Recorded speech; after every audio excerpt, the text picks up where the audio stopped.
Okay, we want to go ahead and get started. We want to thank you for coming today. Muchas gracias por estar aquí esta noche. Today we will be talking about grading information as we end the first semester of the school year. Before we continue, I'd like to introduce Kathleen Vega, who will give us information about our interpretation. Thank you, Dr. Rodriguez. Thank you, everyone, for joining us for a meeting. We do have interpretation available for our Spanish-speaking participants.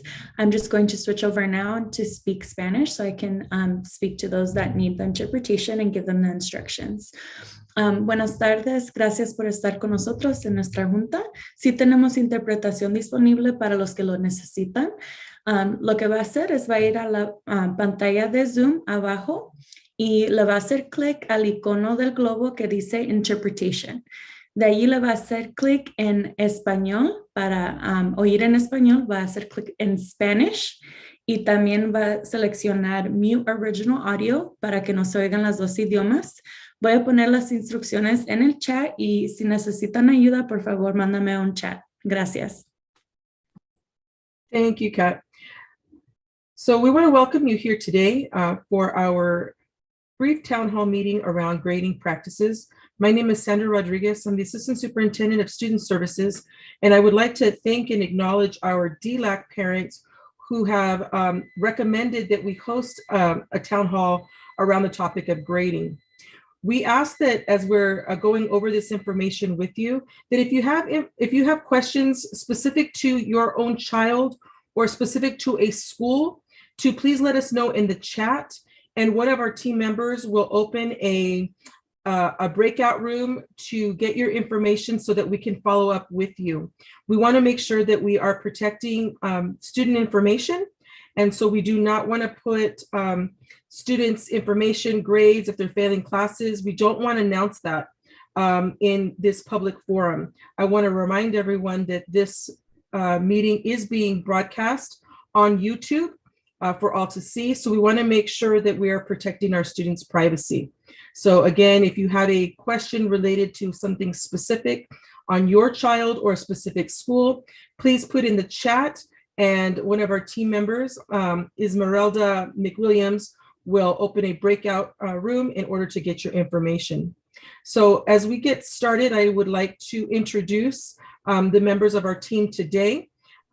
So before I do that, I would like to introduce our Assistant Superintendent of Educational Services, Mrs. Anna Applegate. Thank you, Dr. Rodriguez, and good evening. Thank you for being here, and I'll be speaking briefly, so I'll hand it back to Dr. Rodriguez so she can make introductions. Thank you. So as we continue, I would like to introduce members of the team who are here today. I'd like to introduce Mrs. Beatriz Gonzalez, who is with our Family Engagement Office. She's the Director of Family Engagement. And so we want to thank her team here today for helping to put this together. Victor, Kathleen, Esmeralda, who just do a phenomenal job. I'd like to also introduce our representatives from Ed Services. So we have Amy Coker, who is our Director of Elementary Instruction. And we also have our Director of Secondary Instruction, which is Dr. Sudha Venkatesan. I'd also like to thank our team members from Communications Office and some of our cluster leads who are here today. We do want to make sure that we are staying on course for our conversation around grading. So at this time, introductions have been made, so we'll pass it back to Mrs. Applegate. Thank you, Dr. Rodriguez. And I noticed that Mr. Acosta has also joined us. So thank you for his expertise with our English learner grading policies as well. So good evening and thank you to everyone for being here. Our objective and our purpose for tonight is really to provide some information to our families around grading procedures. We realize that we've already had one grading period for elementary, I believe back in October. And so some questions were able to be addressed then, but then we also know that it's the end of the semester here very soon for our secondary students as well.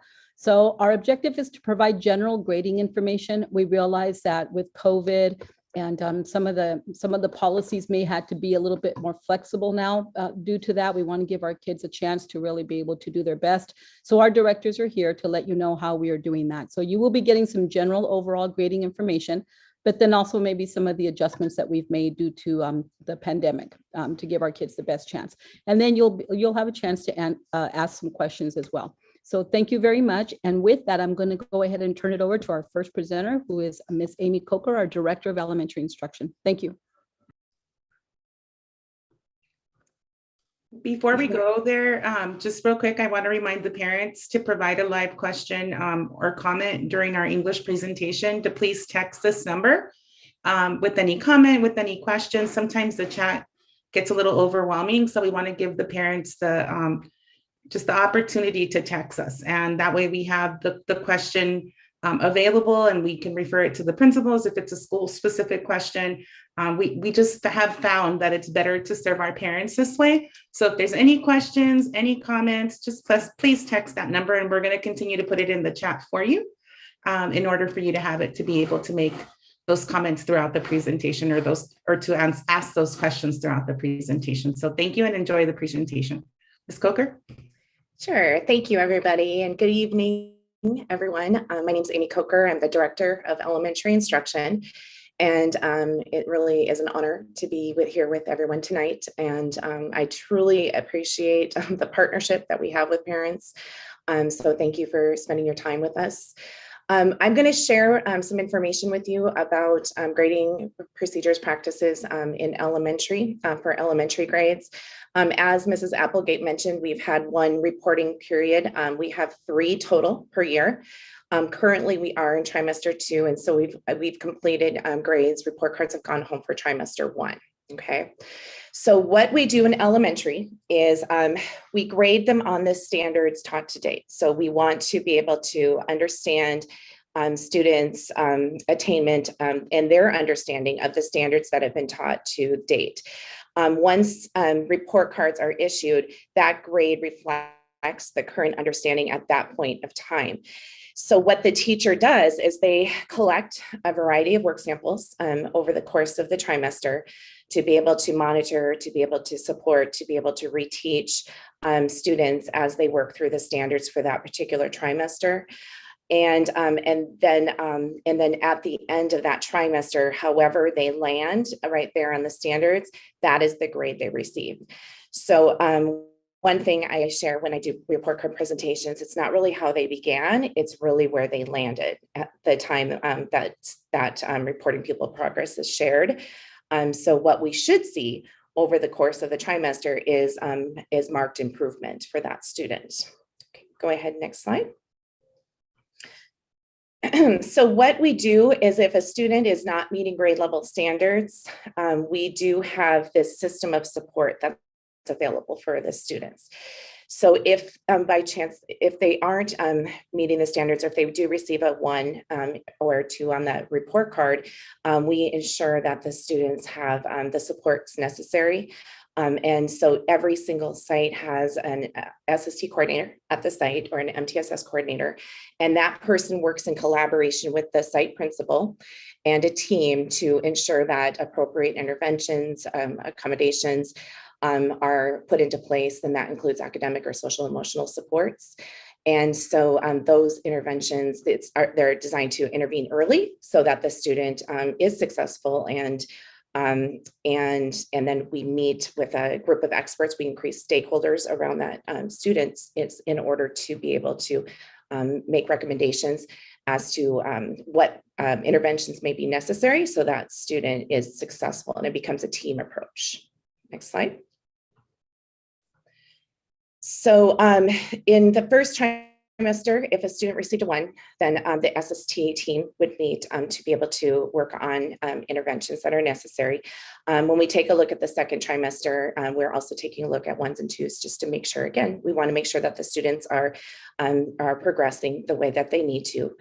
That team also includes and engages parents as they go to be able to set goals with the teachers, with the team, monitor progress, and then report out to parents as needed. Next slide. So here are some examples of supports that we provide in elementary school. We have some great targeted small group instruction going on at the sites. And what we mean by that is that targeted small group instruction includes the students are assessed as to what skills they may need.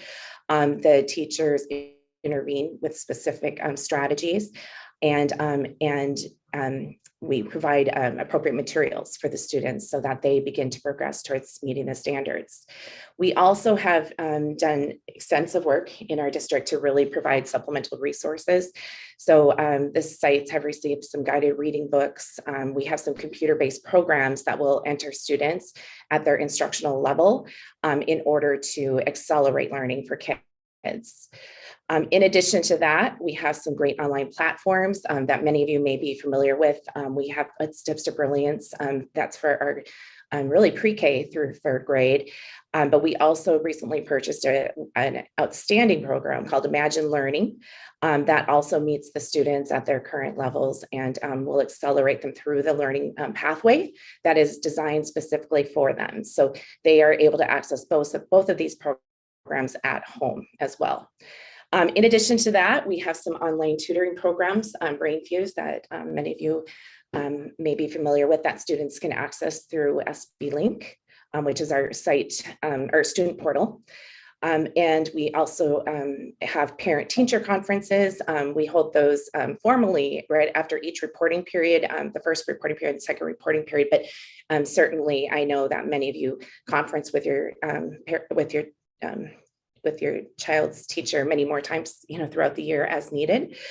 And we have something very exciting that I'm going to share with you called the Resident Substitute Program. And what we have done is we've partnered with Human Resources to be able to provide resident substitutes at each school site to be able to pull small groups and targeted instruction for students who need that additional support. And what we do at elementary instruction is we actually provide some intensive training for the resident substitutes to be able to understand literacy development and including early numeracy development, to be able to meet with students, work with students, and accelerate learning through that program. And then finally, we also understand that students may need additional time to demonstrate concepts and skills. So please understand that we make those accommodations as well, because again, what we want to know is how well students are accessing the standards, how well they're being able to demonstrate their understanding. And then if we need to intervene, we absolutely dive in and give the best instruction for our kids. And I'm going to turn it over to my partner, Sudha. Good evening, everyone, and thank you very much for this opportunity to present the secondary education or secondary schools grading procedure to the parents today. And I really thank the Family Engagement Department and Dr. Rodriguez to make sure that we can have this wonderful partnership to share this information. So very similar to what Ms. Coker mentioned, grading procedures in secondary also is determined by the attainments of skill and how the mastery of the Common Core state standards, whether it is math, English, social studies, or science, or any other subject for that matter. And also there are multiple ways the teachers grade in terms of they look at the work samples, they look at the writing, they look at the tests, they look at projects. So there are multiple ways in which students are provided the grades to show the mastery of their subject knowledge. Next slide, please. And unlike elementary, report cards are actually done twice a year based on semesters. But there is also progress reports that are provided like 3 times in between. It tells it informs the parents on how the students are progressing from one time period to the other. So teachers are not focusing on the points here, but they're focusing on what is the knowledge that the students have acquired at that period of time is the basis on which the grading is being done. And especially with COVID, knowing that there are challenges that the students are facing, there's more flexibility in terms of the timelines to turn in the assignments. And of course, it differs from the teacher to teacher, but then most of the teachers, they make sure that they provide that opportunity and that have that empathy to make sure that, students are given that extra time. And in terms of the supports for learning, we all know that in spite of all these, teaching and learning that is happening, there might be some gaps in the learning for the students. So we make sure that, and these gaps are really identified by the district-wide assessments that we create. And the principals and the school leadership team and the departments, they actually come together. They look at the data and also see that who are the ones that really need those support classes. And there are some small school tutorials that's happening in some schools, but universally what the district has done is provided a platform called IXL. So it does supports and intervention. It helps in the supports and intervention for all subject areas. That's number one. And as Ms. Coker mentioned, we also have Imagine Learning, which is a platform for mathematics. So the Imagine Learning not only provides the intervention materials, it also provides tutoring in mathematics for students. And please encourage your students to make sure that they can make use of this opportunity that Imagine Learning is offering. This is only applicable for math. And we do have BrainFuse as a tutoring, which provides support for tutoring for all content areas. And we also have another platform called Map Accelerator that gives us the intervention support for students. So the idea of offering these different kinds of platform is a student can actually take to one platform over the other. So, and all these platforms are accessible for the students from their home. It's not just necessarily only from the school sites. And again, as Ms. Coker mentioned, BrainFuse is another tutoring service that we have, which provides that option. And there's also school sites tutoring that's being offered from many teachers individually. And one of the most remarkable programs that we are going to have beginning from next semester is the Learning Labs. This concept is actually not really prevalent much in secondary schools. So under Ms. Applegate's leadership, we are really exploring how individual students can be taken and provided that support in the learning labs and actually make sure that they are mastering the grade level standards. And I'm really proud to say that I'm going to be working with Ms. Applegate in order to explore this option for our secondary schools. And with respect to particularly high school, we have summer school, we have inter-session classes that are being offered by those high schools, and especially high school students that are struggling. Schools are making every effort to make sure that they get the credits that are needed and also that they are on the path to graduate. And we also have used, because the COVID has brought upon us several challenges. So one of the things we have also utilized is the state graduation requirements, which is actually a little, little less than what our district is really requiring for the students to graduate. So we support our students using that in order to graduate, make sure that every student graduates successfully from our high schools. And we also have the superintendent summer program that is being done from the district level, which also makes sure that we catch every student that could be in the risk of not graduating and give them support classes to graduate. And our guidance counselors are really doing an amazing job in making sure that the students are on the track to graduate. And finally, what is the support that as parents you can do?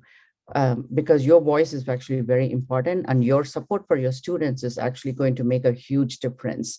So you reach out to the student counselor if your student needs any support, and also make sure that you are actually signing up into Aries and monitor your students' grade through Aries. And if there is any Google Classroom that's being provided, make sure that your student is signed into that, and also reach out to the Family Engagement Center and also to secondary education, if in case you try to meet the counselor and you're not able to meet them, you're trying to meet the teachers and you're not able to meet them, we will be very happy to support you and connect you to the schools and get the help that's actually needed for your student. And I think with that, Beatrice, I'm not sure like who I'm turning this to. You can turn it back to me. Thank you, Dr. Venkatesan. Thank you. Before we progress, I wanted to make sure that we reinforce that grading at this point in time does count. So for our secondary students, those students who are in high school, the credits they are earning are towards graduation. So when we were in the middle of the pandemic last school year, there was some flexibility with grading as far as students not having all of the necessary assignments in. That's no longer the case. And so I want to make sure that everyone is aware that grading has gone back to normal as far as the grades going into the report card. If students fail a class, they will have to make it up. There's lots of there's a variety of ways for students to make up credits. But the whole point is to make sure that students are passing the classes the first time. So I want to make sure that that is said and that everyone understands that. So we do have a question.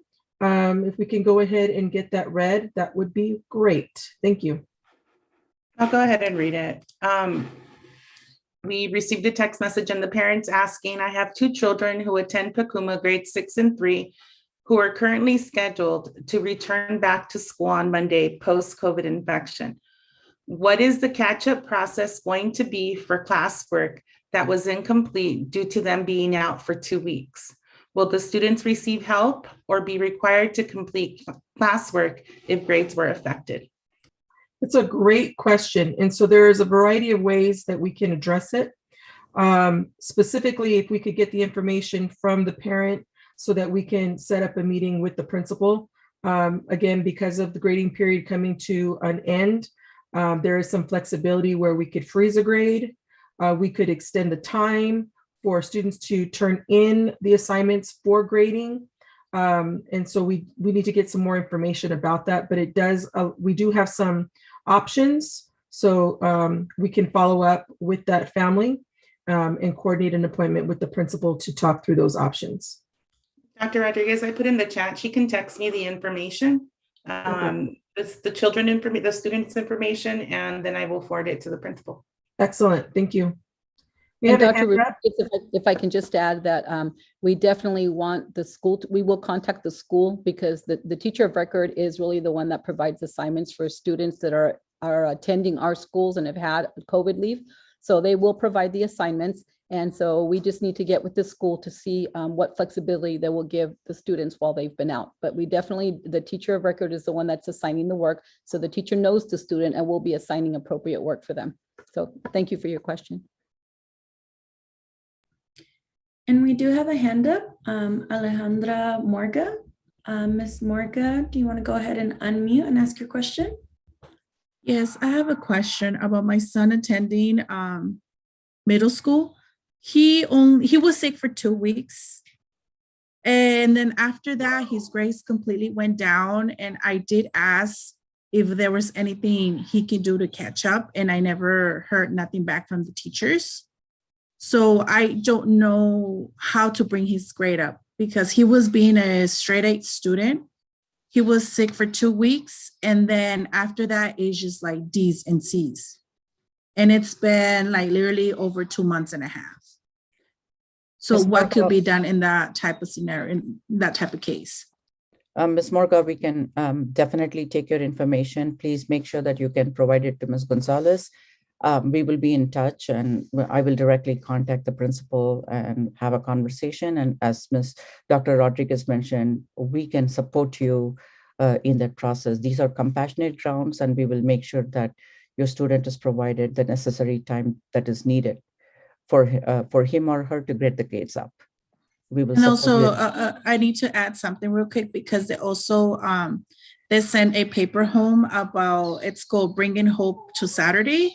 So I don't understand how 1 day or 4 hours can make a difference for like 2 weeks that he missed. And then how could that bring the grade up? Right. So I'll answer that. So Bringing Hope to Saturdays is our Saturdays, is basically Saturday school. And so it's 4.5 hours to help with attendance recovery. And so basically it's an opportunity for students to get tutoring. It's just an opportunity to make up lost time. Now, you're totally correct in that 4.5 hours isn't going to, is not enough as compared to 2 weeks.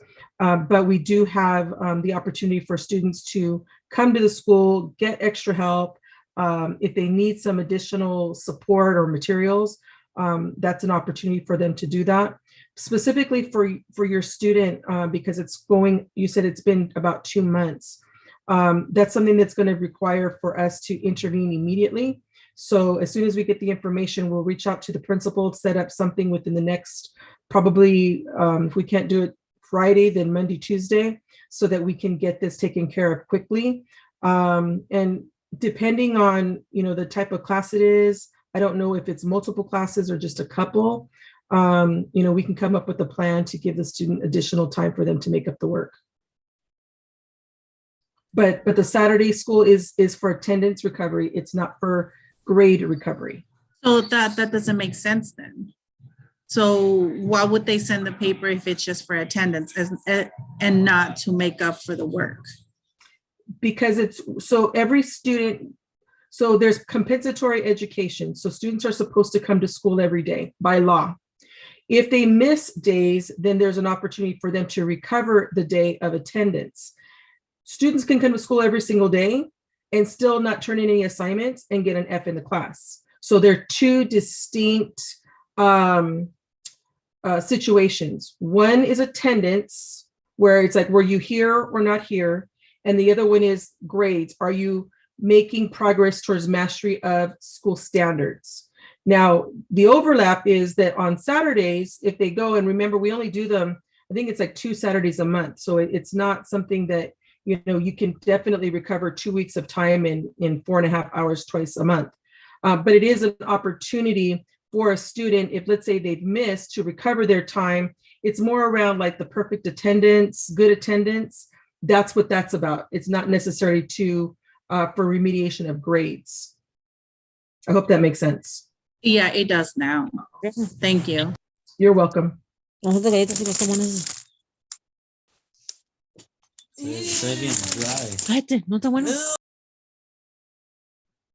Doesn't look like we have any more hands for now.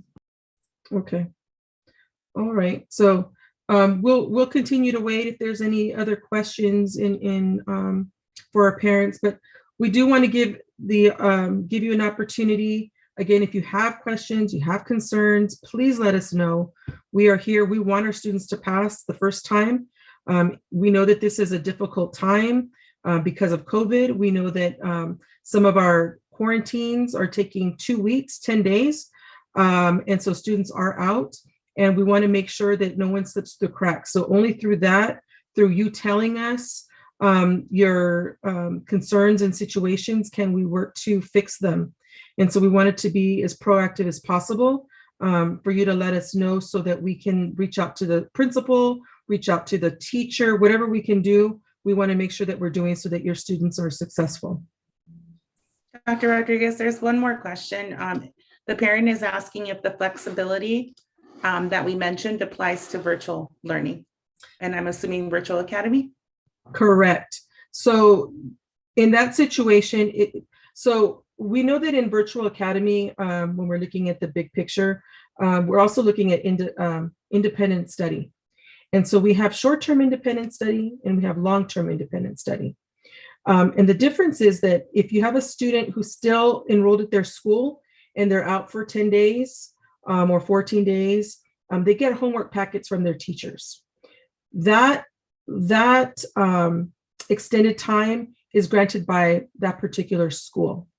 Now, if you have a student who's in virtual academy, who's actually, their entire program is online, let us know. We can contact the principal, we can contact the teacher to find out what it is that the student needs to do. The time that they have on in a classroom is not as much as a regular situation where students in school all day long.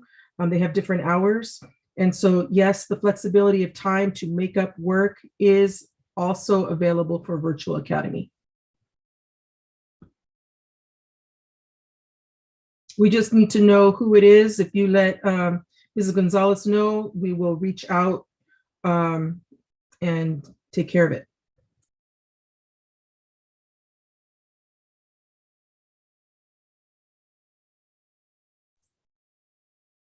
Okay. So as we're waiting, again, I want to thank all of you for being here. Specifically, I would like to thank the DLAC parents, specifically Catalina Castillo, who brought this to our attention. She felt like this is because now we're in a different situation in regards to COVID. She felt that it was really important that we stress to families that grades count, and also understand, you know, if there's any flexibility or what could be done if their students get behind. So I want to thank Catalina Castillo for her leadership in helping to get this off the ground. Looks like we have another question. Mrs. Garcia. Hi, I don't know if I missed the information for high school or if high school was included in the secondary, like when they were talking about the middle school grades, but is it possible to send out this presentation for review? As you're saying, for review to the parents or to the school sites? No, to me, to the Oh, parents. yes, absolutely we can. Because I have two high schoolers, and again, I logged in about 6:10 because I'm traveling, but I don't know if I missed the high school portion. I heard elementary and I heard middle school, but I didn't hear anything about high school. It was there was a slide on graduation and the supports with credit recovery, but the information is common for middle and high school. So grading for secondary is done very similarly, but then I did share the extra supports we are providing in terms of credit recovery for high school graduation. Thank you.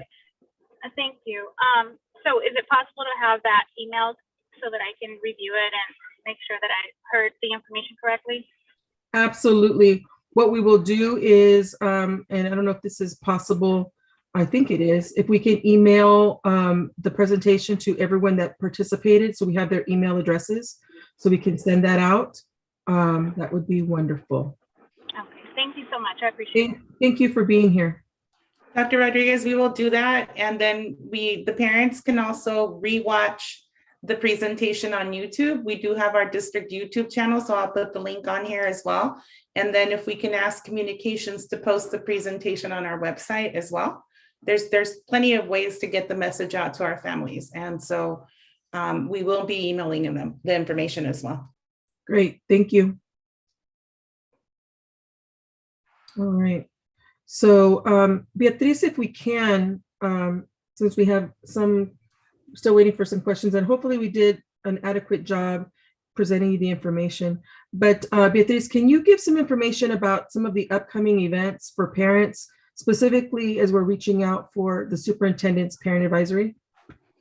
Yes, so we have an amazing parent council that the superintendent is starting up, and we're encouraging 2 representatives to become a part of this council from every site. If you're interested, please reach out to your principal, and your principal will have additional information. I'll go ahead and link the PowerPoint and the flyer on here, Esmeralda. I don't know if you have access to it, but if you can put it on here, it would be great. But what we're doing is we're providing parents with a voice that's direct to the superintendent.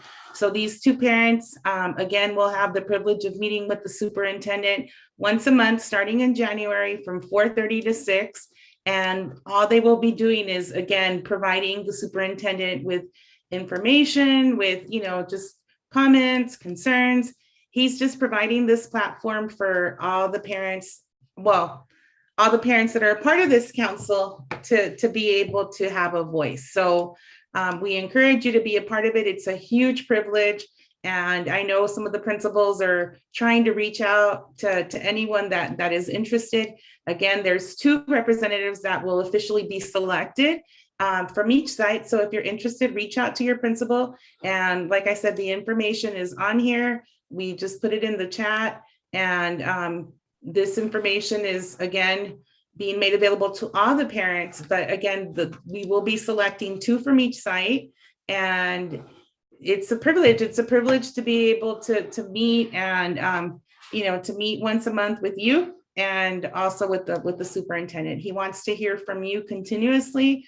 If there's any concerns, any support, just anything that you need, this is, a perfect opportunity for you to voice it. But like I said, these 72 parents will be selected, and they will be representative of each site. So again, there's no agenda, there's nothing official. He's just wanting to meet with all of you on a continuous basis to build those relationships that are so needed. And so we're very, very thankful for our families, very thankful for the involvement and the engagement, with their school sites. And so this is just a different way to be involved and to be that active leader at your sites. So again, the information is here. If you're interested, reach out to the principal.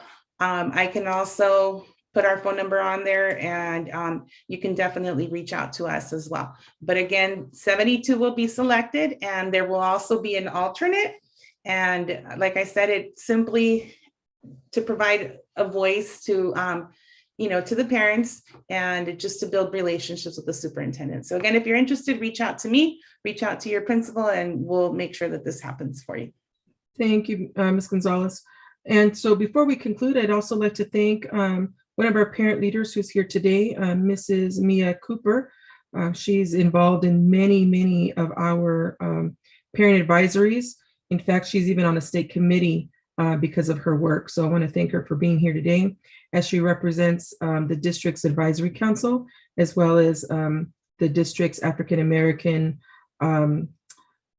student advisory or parent advisory group. So thank you, Ms. Cooper, for being here today. So at this time, as we do not see any additional questions, we will post the PowerPoint to the district website. You will all receive a copy if you participated in today's meeting. Again, we have the information for if you have another question that you'd like for us to answer, you can text us and we will get back to you on that. And anybody who had any concerns that brought to our attention, we will address them immediately.